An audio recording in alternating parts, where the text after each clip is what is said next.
Well,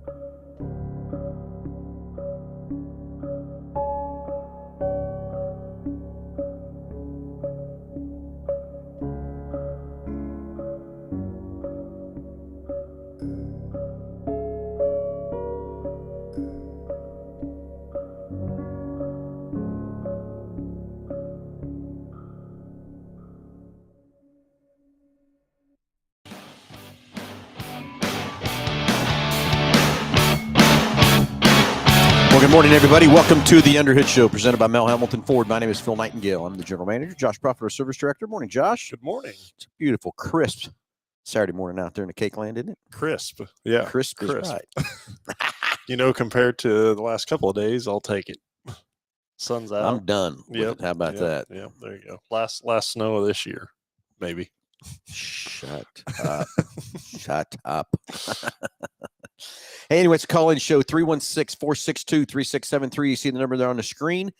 It's a front number to the front desk. Call up, tell the girls you want to get punched into the radio show. You got a question, something ailing your car, tires, brakes, batteries, or you want to talk about new products. You want to talk about the new Bronco, the new Maverick, anything going on in the new automobile world. You want to talk about anything ailing your car. You want to talk about MH Ford Racing, anything going on in the racing world, anything you want to talk about. How about even Traxxas that we introduced last week, and man, it's going crazy with the Traxxas stuff and in our parts department stuff too. Hey, good morning, Goose.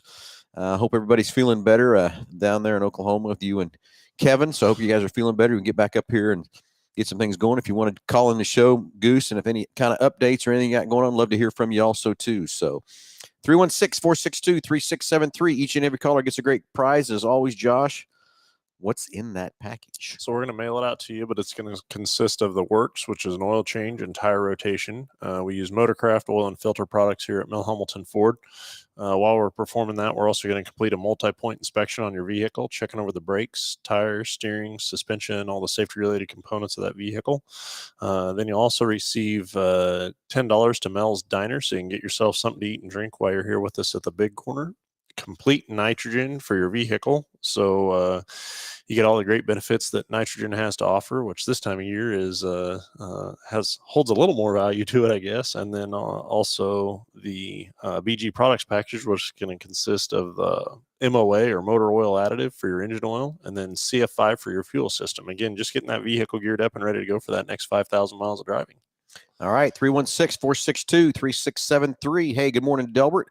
6.8 inches in Delaware. I can't remember. Was that Tulsa or Oklahoma City?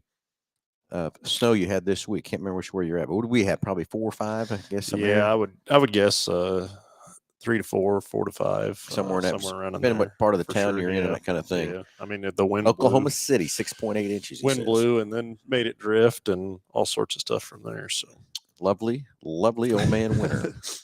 Notice I said old man winter. Can't stand cold. I don't know. But it is just part of the deal. Can't change it. Got to deal with it and roll on. Here's what I looked at. I was talking to one of my vendors on the phone yesterday, and I said, you know what? We're just one day closer to the warm weather. So I'm looking at it. You know, I've already think it's starting to get, I don't know if it's in my head or not, but it seems like it's starting to get lighter. It is. Earlier. Days are getting days are getting longer. So, yeah, we're just right around the corner. Mark Rank posted a deal, 45 days till spring. How about that? There you go. So I've got 45 more days of this stuff. Heard one of the groundhogs died too. Do you know that? Oh, really? That's what I was told. I don't know if that's true or not. I can't. Groundhog Day. Can't say that I ever really put a lot of faith in if spring was kind of tough on that one too. Or not, kind of tough on that one too. So, hey, anyway, let's get the phones ringing. Love to answer your questions, talk to you a little bit, give away some price package, who knows, even some diagnostic. 316-462-3673. Josh, I'm sure you've had some exciting stuff happen in the store today, this week. And you know, it's definitely been when you get to the inclement weathers like it is and as cold as it is, we've had a fleet of stuff come in diesel wise that was gelled up. You know, it's especially when the temperatures get down like they were, and then you add the wind chill on top of it. It always makes for well, you know, Josh, let's roll into that a little bit, because that's kind of where we're at here. Is your fuel tanks always will have some kind of condensation in them. Mm-hmm. And the lower you run that fuel tank down, the more condensation you're going to develop and that sort of thing. So let's first, because there's two different really things we need to talk about here. One is a gasoline fuel tank and then the diesel fuel tanks. It's totally two different situations there from that fun too. Yes, Delbert, the videos of the Traxxas jumping in the snow, that was pretty good too. Got a lot of traction with that too. And hey, morning, James. Hope you had a good birthday, buddy. So anyway, Josh, let's first start with the gasoline engines and why we need to put what I call fuel dryer in our systems.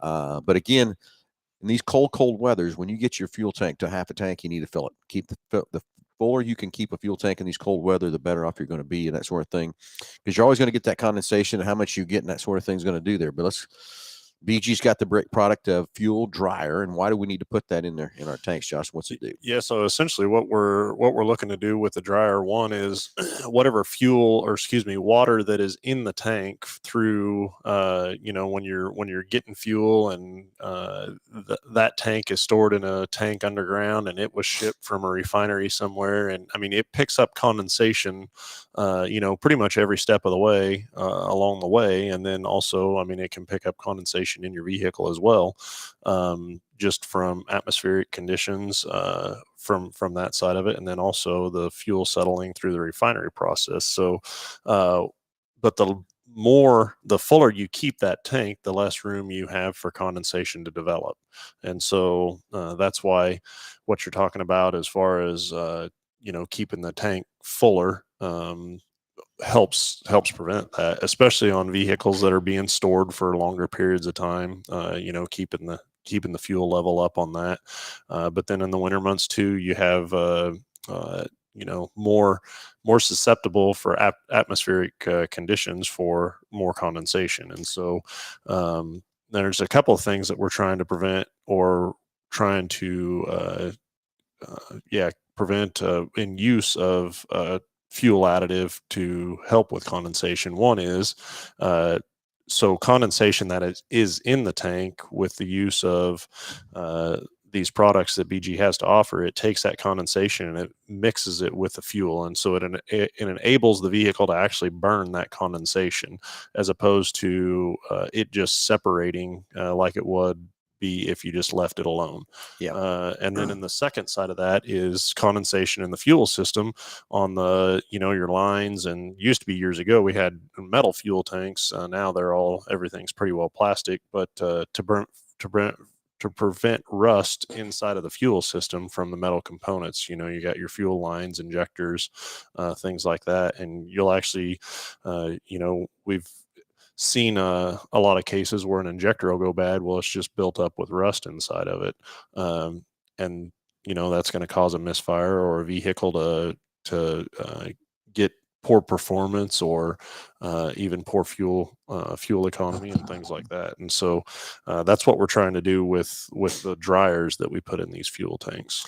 Well, it's kind of, I mean, it's years ago when I was still with BG way back in the 80s, and they would come and do a test with fuel dryers and show you how it would work. And they'd actually take a test tube and fill it full of fuel and then so let's just take 10 ounces, and they'd put 2 ounces of water, 8 ounces of fuel, and you shake it up. Of course, the water hits the bottom, and then you take some fuel dryer and put it in the test tube and shake it up, and it would basically dissipate that water. Mm-hmm. The main ingredient in that, I remember getting a lot of hacking for saying this, but it's isopropyl alcohol is what's in that product. So then they came in and got their competitor's product and did the same test with it, shook it up, and it turned it to milk. Yeah. It looked like milk, let's put it that way. So be careful what you buy out there to put fuel dryer in your fuel tanks. But it's like Josh said, keep them on the top end of the fuel tanks and that sort of stuff too. So you're just I mean, there's so many different options out there on the market, and really if you're paying a couple bucks for something, you're getting a couple bucks worth. You know what I'm saying? If you're buying a decent product, it's gonna work a lot better for you. Yeah. Anyway, good morning, Jason Cox. How are you doing, buddy? Everything's good. So now, Josh, let's roll into diesels. It's a whole different deal with diesels, because we've got number one, condensation in the diesel tanks too. But the next thing we got to do when it gets so cold, the diesels want to gel, and that's because of the wax that's in the fuel. Yeah, basically the fuel from that side is, for all intents purposes, freezes or hardens, and it turns into literally a wax from that side. And so there's anti-gel, different, again, you get what you pay for on that, because there's a lot of different types of anti-gels on the market. There's anti-gels that, each one of them has their characteristic or what their working conditions are. And you can buy two different anti-gels and they have different freeze points, or would change the fuel to different freeze points. And so again, you got to be kind of careful as to what you're buying with that stuff too. And then a lot of misconceptions with diesels and gelling and stuff like that is people, I guess they wait till they have a problem to install it. And at that point, I mean, it's too late. If you've already gone that far, there's a couple of products out on the market that say, that they'll, like a rescue 911 or, and they'll help, but really the best way to combat that or to treat that is before you need it. Yeah, exactly. It's just that's preventative maintenance all over. And then if you do get it there, you've got a process there, because you're now going to have to get it inside somewhere warm. It's going to take many hours to thaw that diesel fuel out. And of course, BGS has got a product that helps that too. Yeah. But the best thing is preventative maintenance. And the next thing I want to roll into is I can't remember what year it was now. Again, was it when they took the sulfur out of the diesel fuel? Oh, yeah. And of course, manufacturers don't recommend anything because of that, but that's still not true. You need to be putting some additives in that tank to help lubricate the pumps, injectors, and everything else in there. Sulfur is a great source of lubrication for these fuel systems, and with the advancements in technology in these fuel systems and the pressures that these things are running, and the volume of fuel that they were previously running through the system versus the volume of fuel that they're running now. I mean, it's with the pressures that they're able to do it, it's such a finer mist from the injectors and things like that. And just from the lubrication aspect of what that sulfur did for the fuel components and the life of those fuel components is huge. And like you said, without that source of lubrication, it's much harder on these components, on these fuel system components. And going back to the kind of the anti-gel side of things, is that they have these fuel systems so finely tuned, and what they take, it takes just a little bit of foreign material or foreign fuel in these things, and you can cause pretty decent damage to a fuel system. And so if you're gelling your fuel up and it's starving those systems for the pressures that they need to do their job, although, we've had cases where we bring a vehicle in and you're able to degel the fuel and then put some fuel filters in it and be okay. But we also had cases where, you're looking at high pressure pumps and things like that along the way. And then we've had customers that have put diesel exhaust fluid into the fuel system, and that's not good. That's hard either. too. Yeah, it's very hard on the system. And when you're talking a complete fuel system for one of these newer diesels, and I don't really care what it is, whether it's a Ford or Chevy or Dodge or whatever out there, I mean, you're looking at almost $10,000 for a complete fuel system for one of these trucks. That's no fun. And do a little preventative maintenance to save a lot. That's for sure. Jason Cox has got a question for us. Jason, give us a call, 316-462-3673. Rex Trigero said he was pretty much gelled up yesterday, but he used 4 shots of espresso to get himself.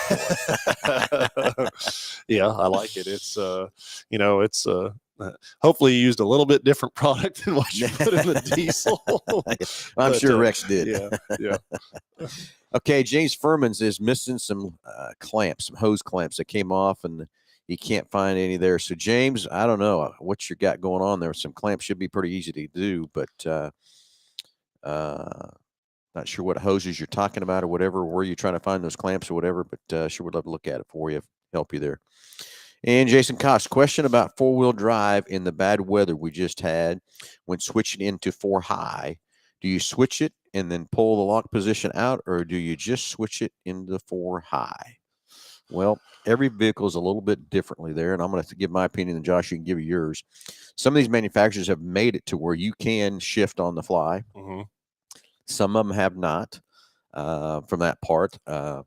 If in doubt, I'm telling you, you need to stop and put her neutral and do your shifting then. But some manufacturers have done a great job of that. But then you got manufacturers got all-wheel drive all the time that, commanding which tires, getting the slippage and all that kind of stuff too. But Jason, depending on what vehicle you're dealing with, when you need to shift or whatever, but it's like I'm driving a Super Duty today, Josh, and It's kind of shift on the fly, but boy, howdy, some of this different road conditions stuff, you try shifting that around, she still gets you a pretty good bang every now and then. Yeah, and I'm a huge advocate, on this. Make it easy as you can on the system, and so if as much as possible, from a stop or at least lower speeds, shifting at that point as opposed to going down the road, even if the system is capable of that. I mean, it's got to be easier on it with things, components moving at a slower speed or not moving at all for sure, as opposed to high RPM or high speeds. For that stuff to be trying to engage in everything. And Jason says it's a Ford 4x4. I get it. What kind of Ford and what year and that kind of thing too, Jason, would help us a lot to kind of help you there, which way you need to do it. But a lot of the manufacturers, pretty much anything new anymore, in switching to 4-high are all on the fly from that side of things. Yeah, you want to get in some of the older cars where it's not the shift on the fly. When, of course, going to 4-low, you always got to be stopped. Yeah. In neutral and everything on every manufacturer, that kind of thing, going to 4-low, because that's where you get your torque and everything else out of the situation too. So it's a 2015. So I'm pretty much that's going to be a shift on the fly. Shift on the fly, and then some of them are equipped with an auto 4-high as well, and then the 4. So automatic 4-wheel drive, 4-high, and then 4-low. So I don't know if that's what they've got or not from that side. But yeah, it would be either way. It would be a shift on the fly to 4-high. Yeah. And then the other thing I would say too is you get conditions like out the other day or even today where there's some slick spots, but then there's a lot of dry pavement in between slick spots. And I think it's a lot better on the vehicle and stuff like that to run that in 2-wheel drive. If you're running a lot on dry pavement, you really need to be in 2-high from that side. But running on dry pavement in 4-wheel drive is not the best application. Now, if you have a model that it is auto 4-wheel drive, that's a different story because the vehicle is actually monitoring wheel speed, and it's actually in 2-wheel drive until it needs to place the power to a component that is slipping. And so, there is a difference between those two systems. Huge difference in those systems. Tim Daniel, what about shifting that takes place when you're switching drive modes? So he's talking about like in the Bronco Sport and the F-150s and the Explorers. And for example, the Bronco Sport, it's designed and everything's set up to be doing whatever you want to do at whatever speed or whatever, but it won't let you get into the wrong position. So if it needs 4-low for whatever mode you picked, it's not going to shift it for you. It's going to stop you until you get stopped or whatever. So Tim, you're good on shift on the fly on all those different drive modes on the Bronco Sport for sure. Your F-150 should have a 4-auto. And I'm going to tell you that the 4-auto that's on the F-150, I would be running that in well, no, he's got a 21, so he's going to have drive modes too, isn't it? Yeah, there's different. There is different drive modes. So basically, if it needs 4-low on the F-150, it's not going to go there. It's going to tell you a big warning light will come on the dash and tell you to pull over and stop for it to get into 4-low. But any of your drive modes in that truck can be switched at any time. Same with the Bronco Sport; it can be shifted at any time running down the road from that part. So a lot of different systems out there if you're unsure. Of course, grab that owner's manual, but also Google is a lot of help. But sometimes you get some messed up stuff there too. But love to answer your questions. 316-462-3673. So kind of sticking along the same topic there, I got kind of two comments that I want to say about that. Is yesterday, the other day in the waiting room, I was run across a customer and they were sitting there reading. And as I was walking by, I happened to look over and they were reading their owner's manual, literally page by page, which I think is awesome. But I can't. Well, but here's my thing. I haven't ever done that. I can't tell you on one hand probably the number of times that I've seen a owner's manual even opened up from a customer. Oh, that's true. You know I'm what with I'm you there. Like I use the owner's manual a lot. There's a lot of great information in there. The index is your friend for sure. I'm not going to go through and read it page by page. Yeah. But, so I was really impressed that they were doing that. Yeah. From that side, now that some of the new Fords got the owner's manual on the screen. Yeah, it is. It right is. It's integrated as part of that dash. So yes, that was very impressive. And then what section were they on? Did you catch what section? I didn't pay a whole lot of attention from that side, but I Yeah, I did see that, and I was like, man, I can't tell you of 5 owners manuals that I've probably been in that it looked like the spine was even cracked on Oh, yeah. previous to me getting there, And so I just thought that was really cool. Yeah. And then the other thing I was going to say, going along with drive modes and 4-wheel drives and when to apply that and when not to apply that, with the weather the way it's been around here. I had the opportunity on, I don't know, it seemed like one day there was 6 or 7 cars that we ended up having to push around or get out, whether it was customers or this, that, and the other. But I could not get over the number of people that had no idea where their traction control was or how to disable traction control. Oh, yeah. From that side. And so, it's a great tool.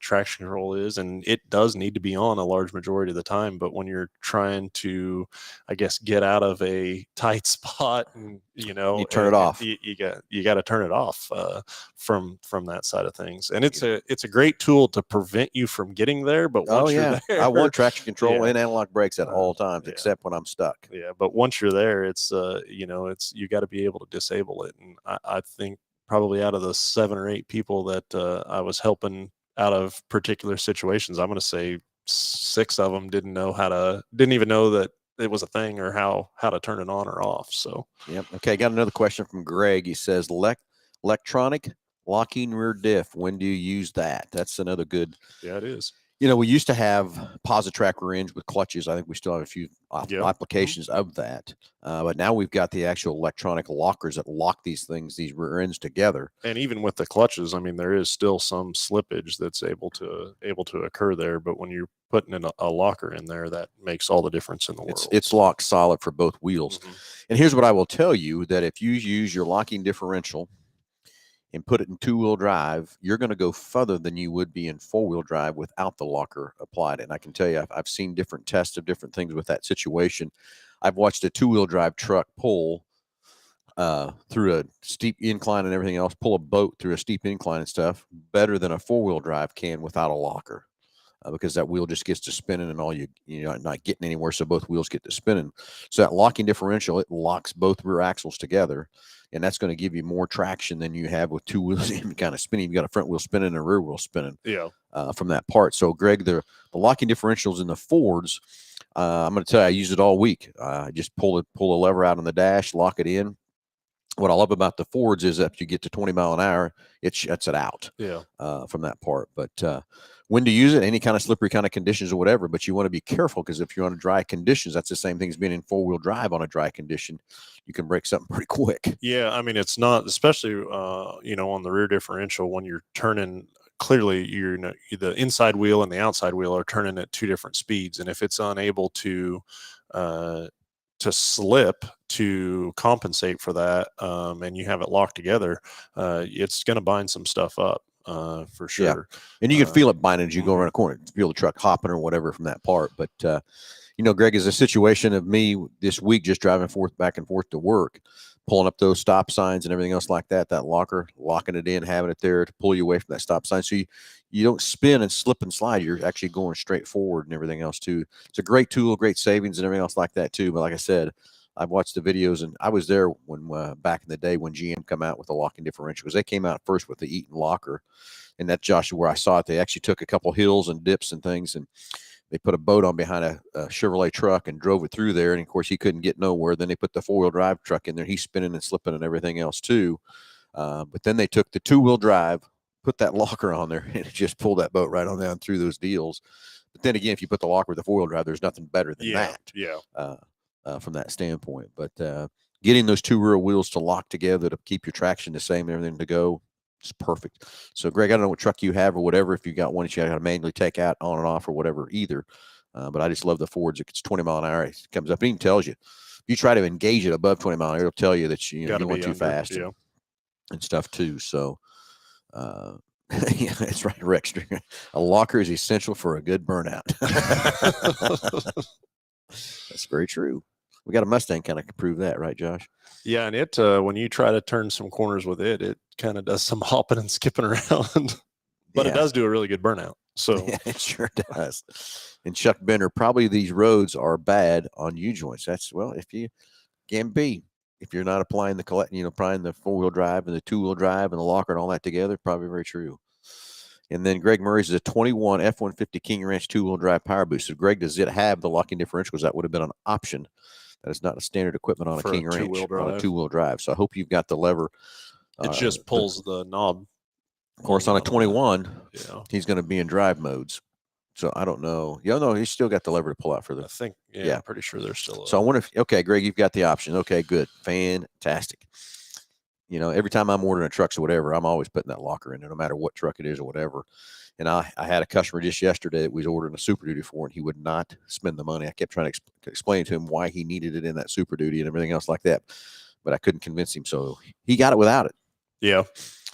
Well, and so even going to that, ordering a vehicle or buying a vehicle is you're always kind of want to think what your resale value down the line is. Oh, it's more crucial today than it was years ago.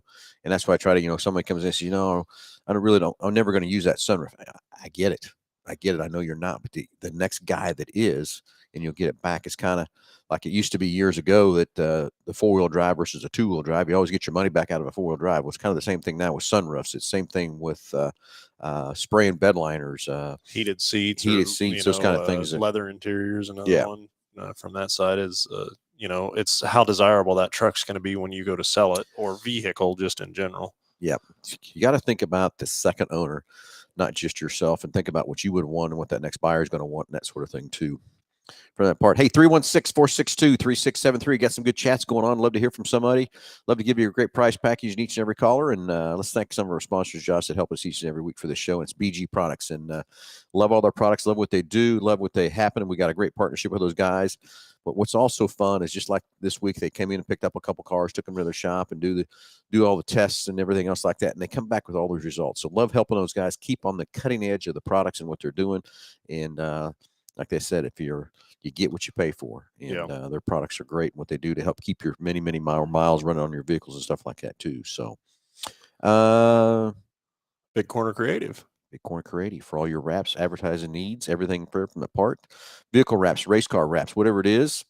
Need a web page design, need any kind of a social media design, whatever. Those guys can help you. Anything have your business or whatever, need some Windows wrap, whatever it is to help you. As those guys say, just Google us. And then go to rent. Hey, Stan still got a pretty good fleet of vehicles over there for rental. If you want to not have to put miles on your vehicle or need something bigger or whatever. But his fleet is dwindling too, just like our inventory has. I still cannot order any replacement vehicles yet for his rental department. Fords have cut them off, and I'm being told we're not even probably going to be able to get any fleet cars until the end of the year. Really? From that part. So Steve Baker, looks like the Traxxas car is coming to look at what you have. Looking forward to this race season with you guys. Hey, Steve, come down and check out the Traxxas, everything else from that part. And also remember, February 19th, race open house. Going to be a lot of fun, a lot of exciting stuff going on. Jordan Whitehead will be here cooking from 11 to 1 for free lunches and everything else too. There's going to be all kinds of prizes and different things given away. Special discounts that day, but don't forget to get your rewards program card for 5% of everything you buy, from tires to fuel to whatever it is, everything from that part. And also the Traxxas, that's been a kind of a fun, exciting deal around here. And we had a good video this week that they put out there because it's pretty quiet around the store on Tuesday. I hadn't watched the video. You haven't watched the video? So, yeah, I'll have to get on there and do it's a pretty good video. I think I was getting a little nervous, Josh. They had a snowbank right outside the tower here, and they were jumping those things and everything like that. But there was a brand new 2022 F-150 Platinum sitting right there. I'm thinking, boys, do not run into my truck sitting there. Yeah. But they didn't. Yeah. But they got some pretty good shots of those things jumping around and everything else, too. It's really pretty cool video. I'll have to show it to you, Josh, at the end of the show, but it is a great video. So, Steve, come out and check us out, see what you got. Everybody, don't forget about February 19th, race open house, kickoff race season. It's going to be the Busch race. We'll have that on big screen TV playing. Lots of cars on display, lots of vendors, lots of stuff coming. Different things to learn and stuff for the race season, and a couple more announcements coming out the deal here too in that part. So, yeah, very excited for that. So anyway, yes. And what else, Josh? 316-462-3673. Love to hear from you. Love to answer your questions and talk about anything in the automobile world. Anything can happen. Love to hear what you got going on in your mind or whatever, or just anything. 316-462-3673 and get that great price package. So, Josh, we kind of talked about the fuel dryers and the diesels and all that kind of stuff, making those things kind of perform like it did. And I'm gonna tell you, I'm driving that Super Duty today, and the first day I got caught without it, and I will tell you, when I went to start that diesel before I put any additive in, it cranked a long time, but it did start. Took a little while for it to fire. And then I kind of noticed this morning after I drove it a couple of days, got that fuel through there and everything else like that. I mean, it just took off this morning. So make sure you're doing some preventive maintenance on those diesels. Make sure you're putting some fuel dryer inside your fuel tanks in these cold weathers. And Josh, what else can we talk about in this cold weather? Yeah. So the other day you had mentioned something about a Lightning truck. What's the status of that? Well, let's talk about Lightning F-150. Hate to tell you, we're only getting 3, Josh. That's all they're allotting us for the first 22 model year. I'm hoping they're going to start building the 23s real early. Is what I'm hoping. Why we got such a small allotment of cars, trucks. We have 3 we're getting, 2 are ready in the order bank, done, set, ready. The other thing I did learn today or yesterday is we are going to get a demo. Very good. It's a Pro, so it's a base unit and everything else like that part. But it's going to be one we had same thing we did with the Broncos and that sort of thing. So you'll be able to come in and test drive a Lightning from that part. Be very cool to have. It's being built in the middle of April, so I'm going to guess we'll see it sometime. Maybe the 1st of May, middle of May, something like that. I guess we'll start seeing that demo and that sort of thing too. Did you ever decide where assembly plant that was coming out of? I didn't. I was going to look that up, and I did not. I didn't look that up either. Probably should look that up and see. Just out of curiosity, but yeah, that's these electric vehicles are something that I think it's going to be a long time before we see a large majority of these over the internal combustion engine vehicles for sure, but it's definitely something that every manufacturer is moving towards, and we've got a lot of different platforms that you can get the fully electric Ford version of it on, and they're just going to continue to add more and more to them for sure. So yeah, it's coming. It's as much as I still want to hear the V8 thunder under the hood and coming out the exhaust and all that kind of stuff, I think there'll still be a few cars around like that. The Mustang's coming new for 23, and it's going to be a hybrid one of those in there, and that also they're telling us how fast that thing's going to be, and so it is just the future way it is coming in. Driving in this morning, I heard on the radio where the state has got funds allotted to put charging stations throughout I-70 and I-35. So that's going to help the infrastructure and that sort of thing. And they're using the money. That's kind of cool. And I thought where they got the money. Remember when Volkswagen got sued for those wrongful about their emissions and all that stuff, and they got fined? They're using that money to put these stations in. Pretty cool. Well, thank you, Volkswagen. Yeah, appreciate that. Appreciate their little infrastructure help from that standpoint too. So I thought that was very cool and everything else too from that standpoint too. So it is the way we're going. It's going to be a long time, in my opinion, before we're 100% electric. Some of these manufacturers come out and popped off, and we're going to be done by 2030 and all this kind of stuff. Well, those have been taken away. And so I think everybody realizes it's not as easy as you think it's going to be to convert your fleet over to 100%. Well, and then just in addition to that, those vehicles still require maintenance. They still require inspection and things like that, and to be able to have a certified technician look it over and make sure everything's safe and what it needs. And now it's definitely going to change the service business, as far as what types of repair, but man, there's still a lot of electrical components on these things, and aside from maintenance, in today's world, unless it's a lack of preventative maintenance, we don't really get into a lot of replacement of engines or overhauling transmissions, things like that. I mean, everybody's powertrain components across the board are pretty reliable, pretty dependable. They are. And typically when you get into something like that, you see that it's just not been taken very well care of from that side of things. And so it's all the sensors and switches and all the other components that typical repairs of what we see. And I mean, you're still going to have a lot of that stuff in these hybrid vehicles. Exactly. So anyway, we'll keep talking about that. Got a couple questions pop up here on the on the chat screen. And Mr. Furman, is Jake going to run the Battle of the Bull Ring or the KOA this year? And Mr. Furman, no, he's not. We're not going to run those. We're coming out of the gate with IMCA this year, James, and that's what we're going to concentrate on from that part. So kind of fun to race those races, but car set up for IMCA. That's what we're going to do for 2022, and from that standpoint. So, and then Chuck Bender, who is Mel Hambelton Ford's iRacing driver? Well, Chuck, I wish we had one, but we don't really. I guess that'd be who we're going to get to be our iRacing driver. We've got quite a few guys who I know that jump on there and run. My son Jake gets on there quite a bit, and I think he's on there about every night on some part of iRacing or something, practicing with his simulator and that sort of stuff too. But several different people around here are on that too. So anyway, as we keep moving through, you know, Josh, and it's just like these hybrid cars and electric cars and stuff. And, you know, I got stopped in the store the other day and a guy says, you know, we got to get this infrastructure out. Well, it's coming. You know, it's just kind of like the ethanol. I love ethanol because it supports our corn farmers and stuff. But for the fuel stations to put in a whole new tank system, all that kind of stuff, it just didn't make sense. And that's kind of why ethanol kind of phased it. I think it's phased out. I don't know if that one in Colwich is still selling. Yeah, it's still there, still going, but you just don't. It didn't grow very much. You know, there's not a lot of people adapted or added on to that side of things. Yeah, and you know, Rex Drigo says, you know, batteries wear out too, and you're right. And everybody thinks these electric cars, you know, they're maintenance free. No, they're not. All you're missing is an oil change. You still got tire rotations. You still got brakes. You got filters. You know, there's cabin air filters in it. The cooling systems. Don't get service and everything else too. Is there a lot less moving parts? Oh yeah, sure. There's a lot less moving parts and everything else too. And like Rex says, these batteries wear out. That's going to be the time to tell, to see how long these batteries really do last. And when it's, you know, years down the road, when they do finally go out, what is really the cost going to be? Yeah. I saw a video the other day where a guy stole a Tesla, and don't quote me exactly these numbers. I don't remember exactly. I think he bought it for like $16,000, but then he had to spend $20,000 to get it back because the battery was out of it. Yeah.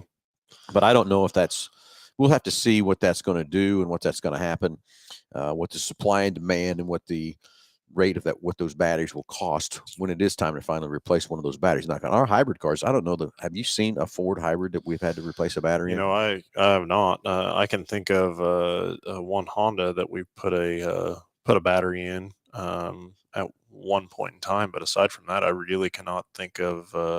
Take that back. I think we put one battery in a C-Max, and I think it was honestly, I think it was a theft deal. Really? The reason why we ended up having, and I think it got damaged. I don't think there was a fault or a reason why it got replaced. But then the other thing to do to go along with that is, I mean, there's a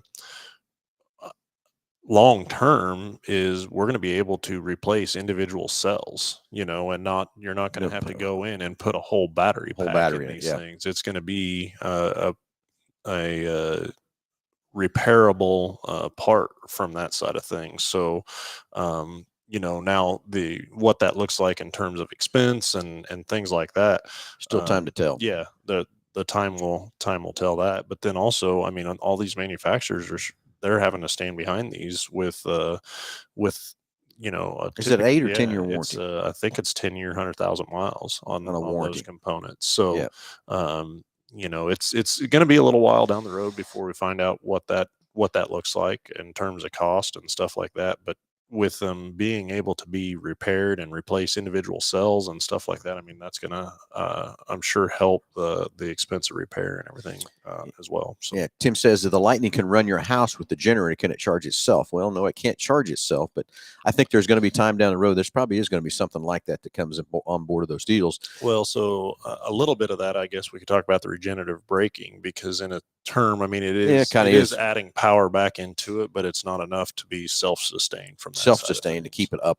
from that part. And then Greg Murray, did you see the test 1 mile road charges electric cars while you drive in Michigan? I've not seen that.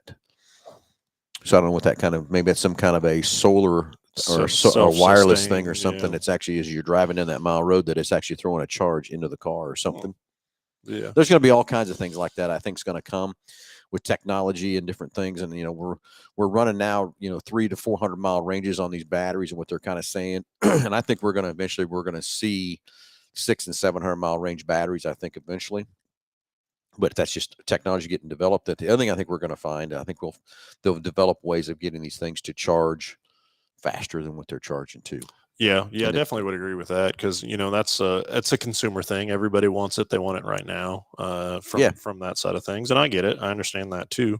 And with a fully electric vehicle right now, there's a lot of pre-planning that's got to go into making that thing operate from that side of things. So, but I've often always said, I think back of like your grandparents or my grandparents and what changes in technology they've seen in their lifespan, and then think of, okay, well, like my lifespan, the amount of change that's going to take place in that. But I just couldn't imagine, watching literally the first vehicle drive by that you've ever seen from that side, or the TV, or, I mean, I don't know if we put a man on the moon, or, Josh, is still, I remember back in the early 70s in my dad's station, and the cars come out with front disc brakes.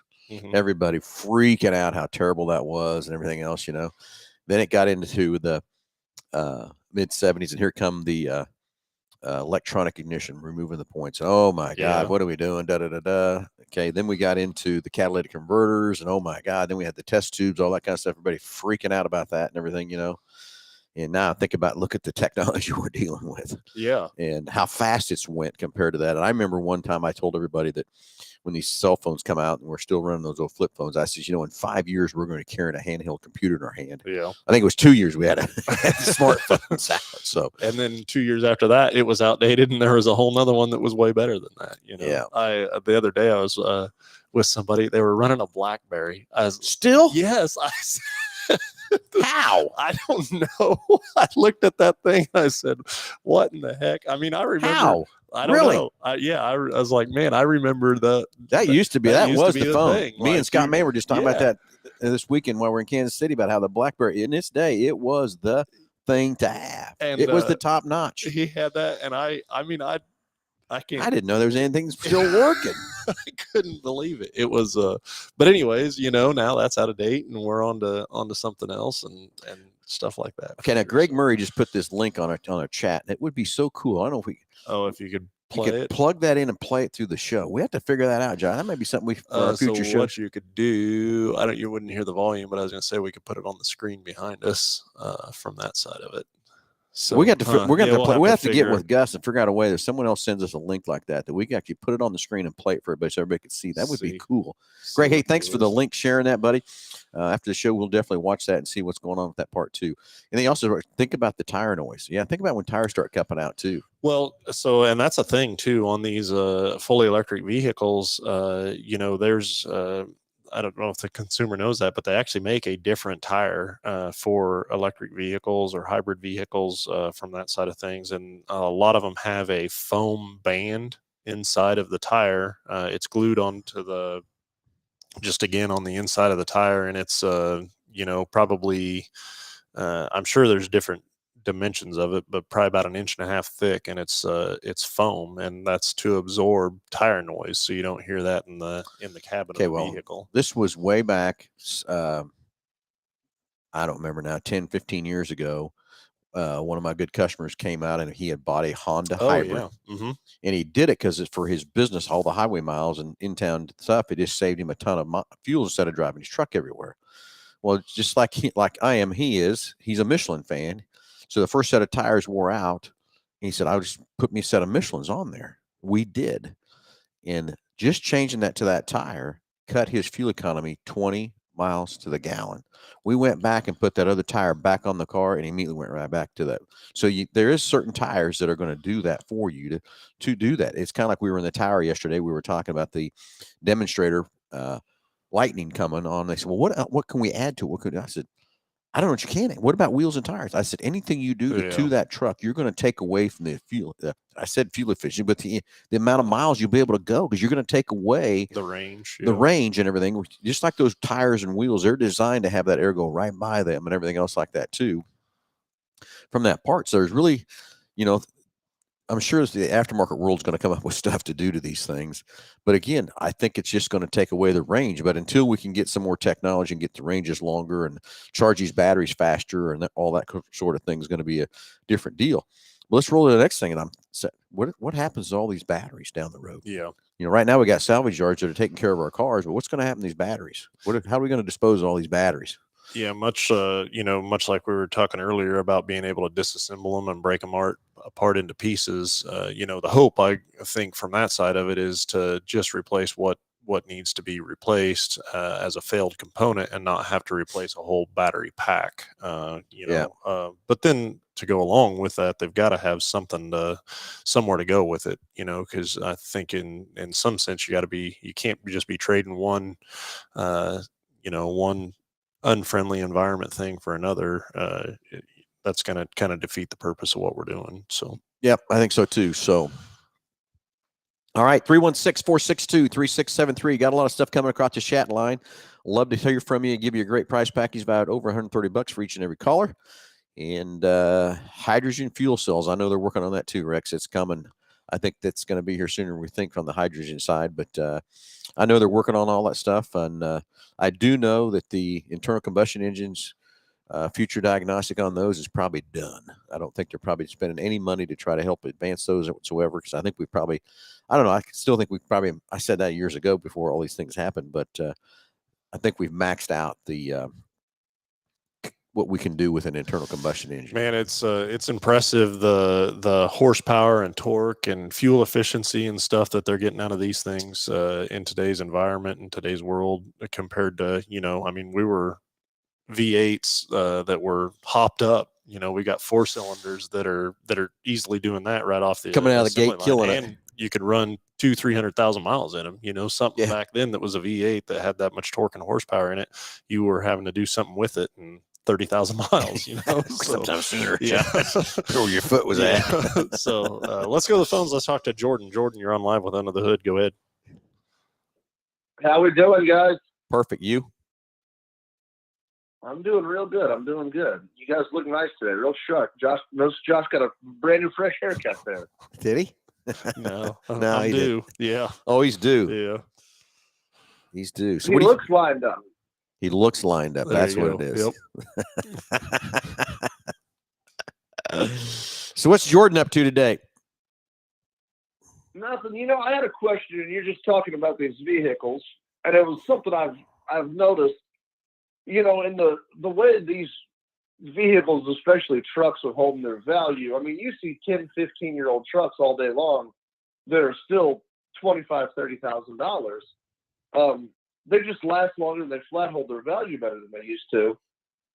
In your opinion, do you think at some point financing will adjust, and because of the longevity and how the vehicles are holding their value, that finance companies will start taking them out over 8, 10, 15-year notes for more affordable payments, as opposed to, the classic 5 that everyone's used to?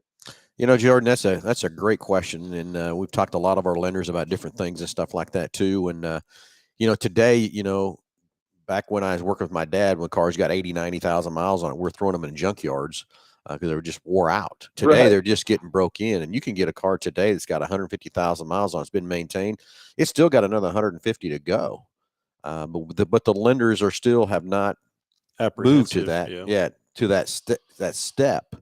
But I'm with you, Jordan. I think they need to step into. I'm not sure as much as going to 8, 9-year notes is the answer, as much as being able to borrow something that's a little older with a few more miles on it. Because I'm gonna be honest with you, we really don't have a lender that will loan anything over the 150 mark. Don't have anybody that will do that at this point. But there are cars out there that's, like you said, these trucks are, coming in with 150,000 miles on it, and they're still worth $30,000.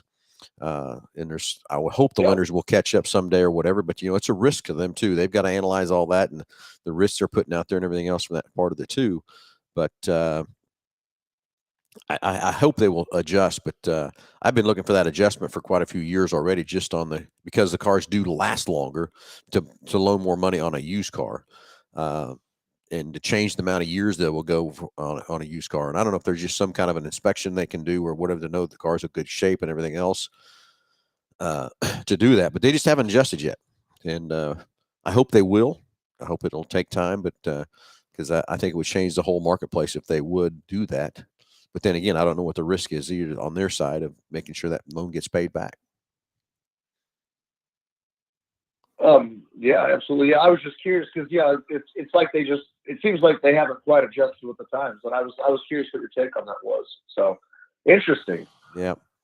So anyway, it is kind of cool. I mean, it's just like yesterday. We were in there bidding a truck yesterday, and me, Jason, and Shannon pretty much do all the buying and bidding of the vehicles here at the store, and we're trading for them and stuff. And it used to be one of us could be going, but now it's sometimes we're putting 2 and 3 heads together to make sure we're putting the right value in these vehicles and looking at all the different things. And now, I mean, years ago, I could walk out at any vehicle and I could bid it and tell you what it's worth. Today, now I need a VIN number, I need miles, I need everything, and I got to put that thing in a computer program and look at what's on the market's doing, look what's sold, look what's for sale, look what NADA saying, look what Black Book's saying, and I've got a pretty well system set up that kind of helps me tell me exactly what to put in the truck for what the market's doing, what's selling, what's not selling, how many days supplies out there of that particular car.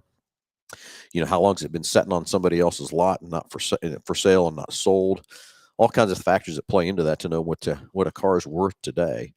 And it used to be that I price every used car here at the store, and I would reprice and look at. Well, I shouldn't say reprice. I would look at a car every week. A car would get relooked at to see what it needs to be priced at. Today, I look at every car every day and just to make sure it's priced right, priced to the market and everything else like that. And I'm adjusting prices every day. Just how crazy this market is right now. Well, we done. Good answer. I do also just want to throw a little shout out to you guys at Mel Hambelton Ford. A lot of businesses, when the snowstorm or the century comes in, they close. Not you guys. You guys build a snow ramp and bust out the RC cars, and I dig that. I like that. Yeah, it was kind of fun, wasn't it? I was watching like a little kid. I was like, I snowed in. I can't get there. I wish I could get to Mel Hambelton Ford and play with the RC cars with these guys. Did you get you an RC car? I haven't yet, but I have one. I'm getting one. I told Nick which one I want. And he's got it ready for me. And so by this time next week, I'll be a proud owner. The problem with what you just said there, though, is the same thing somebody sitting beside me here. You got more than one kid, so you need more than one car. Oh no, I got 2 of them on the way. Not just one. I just didn't elaborate on that. I got 2 of them coming, one for each. All right, just trying to make sure we got everything covered here. What I was kind of thinking there, maybe you were going to hog that thing and you weren't going to let your kids have it, and you were just going to drive it. What I was thinking, maybe. Well, that's a possibility. Those RC cars are crazy fast too. I forgot how fast they are and everything else like that. We had one out here in the parking lot the other day. Holy smokes, I forgot how fast those things are. We'll cover some ground pretty quick. That's for sure. So, well, good deal. Well, thanks for the call, Jordan. No problem. You guys have a good weekend. You too, buddy. Talk to you soon. Okay, 316-462-3673. And, we got another caller coming on the line here, so let's get another caller dialed in here in just a second. Anyway, running kind of tight on time. We've got a call, 316-462-3673. Linda, you're on Live with Under the Hood. Go ahead. Hi. Hello. Hello? Yeah. Hi, I have a question. Okay. For a 2005 Saturn Ion, for someone that can't finance, what would you suggest for someone to do in that situation? So you're looking to purchase it or sell it or refinance it, or what do you? I would like. Actually, I'd like to trade it in. It's only got 69,000 miles on it. However, for someone like me, I've got 6 kids. I need something bigger, and we've been actively looking, but I can't finance. Yeah. So Saturn Ion's probably not going to work very well for 6 kids for and 6 yourself. kids and yourself. No. So in your situation, you can't finance. My kid's father, he actually passed away back in October. Well, sorry about that. And so, he was the one with the bigger vehicle. So, I'm trying to find a SUV, but I used to have really good credit. However, not so much anymore. So we are trying to figure out what, for someone like me could do. Yeah, the only thing I can tell you at this point, if your credit's to where you can't get financed or whatever, trying to replace that Saturn Ion even across for another SUV is going to be pretty tough. The next thing I'm going to tell Yeah, you and is I can pay, some. Like with my credit, my mom, I helped her get a car, and the bank ended up, I guess, putting my name first on her loan instead of as a co-signer. Well, then it got refinanced, or it got repossessed. Yeah, and you're stuck with it out on your credit. Yeah, and they ended up selling it, but I don't know if it's still actually affecting my credit or not. Well, I'm going to ask another question. And then I have a house that I wasn't supposed to have on my credit, and it's affecting my credit as well. Gotcha. So the only thing there's a couple things you can do. There are places out there called Buy Here, Pay Here that will set you up on a kind of a situation that we used to do that years ago here, and we kind of stopped because it wasn't very effective for us.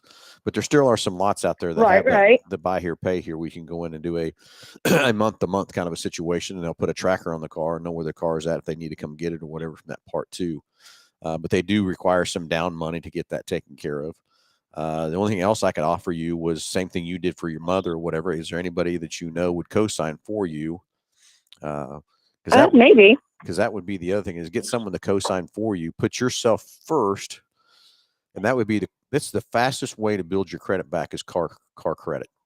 So if you could get someone to co-sign for you and hold on to those payments and make 12 at least for a year, and on-time payments for a year, will probably reestablish your credit, and you could probably then trade again and get back into a car that you would need or whatever fits your situation better, or haul the amount of kids you need to haul and that sort of stuff too. But there's my two alternatives: is find a Buy Here, Pay Here lot that can do that, or get you a co-signer. And if you got a co-signer, we could love to help you and try to see what we can do to help put you in the right car, the right situation, and everything else like that to help you rebuild your credit. We do that with a lot of people with co-signers and that stuff too. Yeah, because like usually whenever I get a car, I just buy it outright. Typically, anyway. And we had bought the Saturn back in March, and at the time it only had 55,000 miles. Mm-hmm. And so we were kind of thinking about it, and we were like, okay, well, with it only having 69,000 miles, with it being an 05, maybe we could just trade it in. And I mean, there ain't really anything wrong with it. We took it in, and he even said it's pretty immaculate for being an 05. The only thing that we had to do was replace the serpentine belt. Yep. So. Yeah, even though it's got low miles on it and stuff, being an 05, the age of that still hurts that car a lot on value from that part. But if you don't owe anything on it, that's a good down payment on something else too. But if you've got a co-signer, I think we could help you. And I'd love to help you, sit down with you and figure out what would be the best way to help you and work through your situation and stuff. And then, like I said, get something that we can get you approved on with the co-signer, make 12 payments, then turn around. Then we can try to, if you've done that and made those good payments, that'll have your credit probably restored better. And then you can get a lot lesser interest rate and a lot better car from what we could probably put you in today. Yeah, because the payments, that ain't really an issue. It's just trying to get it to that point, so. Yeah. Okay. Well, if you can get a co-signer, come by and see us. I really appreciate that. No problem at all. Love to help you. If you got a co-signer or whatever, give us a ring and we'll come in a little bit and we'll try to help you out and see what I can do to help you. Okay. Okay. Sounds good. Thank you. All right, Linda, have a great day. All right, Josh, we're running out of time, buddy. Any last comments, anything whatsoever? Got, yeah, let's do this. Let's do this. We're all done. Hey, everybody, don't forget, February 19th, race open house. Going to be lots of fun, everything else like that. Jordan Whitehead will be here cooking 11 to 1. All kinds of prizes, all kinds of hot rods on display. There will be vendors here doing demos and different things like that. You can talk to hands-on about racing for 2022. And I guess that's about it. Let's thank our sponsors one last time. BG Products all the great preventative maintenance products we use right inside here at Mel Hambelton Ford. Big Corner Carady for all your advertising needs. If you need a web page design, race car wraps, vehicle wraps, anything to advertise your business, let those guys help you because they do a fantastic job. As they say, just Google us.